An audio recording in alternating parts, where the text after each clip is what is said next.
My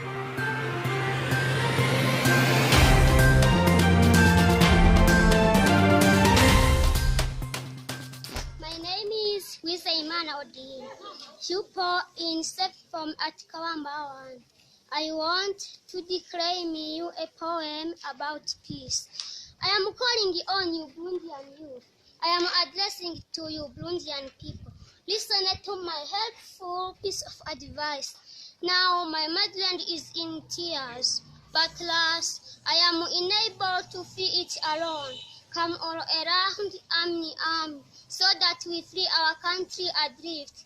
Burundi has so much suffers from evil, accumulating its tears and bloodshed by the detractors of peace. Nowadays, our motherland tells us, stop misbehaving, give up the wrong deeds, lay down your weapons, hold one another hand in hand.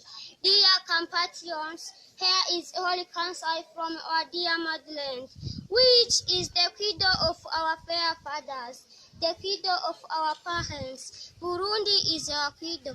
Therefore, don't be its shield. Oh, youth, don't be fooled by demagogues, trying to conquer the power through a light youth to achieve vile wishes. Yet the young, we are the pillars of the nation. Oh, youth, let's say no to the evil. Surely peace will reign. Come and struggle for peace. We will earn our daily bread. Let's forget our ethnic differences for strengthening up our country without ethics today. Let's struggle against selfishness and evangelism. Let's fight for peace in order to restore security so that experience people make for their houses and then contract together destruction. Let's be optimistic about the peace restoration. Thank you for having followed. Wow.